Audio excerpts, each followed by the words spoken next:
Touch a Truck is an event that's really for the whole family. It's a festival where we have about 100 vehicles for kids to climb on and explore. Plus we have pumpkin decorating, face painting. We have balloon animals out here, food trucks, vendors, you name it, we pretty much got it. I love seeing of how they get outside, they get to interact with everyone, they get to play in their units, we give them high fives, we give them stickers, we give them candy if their parents allow it.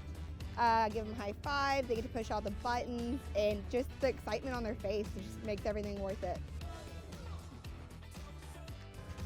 I would have to say my favorite thing about Touch a Truck is really just seeing the kids climb on everything and that look they get on their face when they press the siren button or turn on the lights. And I'm not gonna lie, sometimes it's the adults too that have the same reaction, and that's my favorite part. That's what makes everything worth it. There's a lot of work that goes into it, but when you see that first smile, it's totally worth it.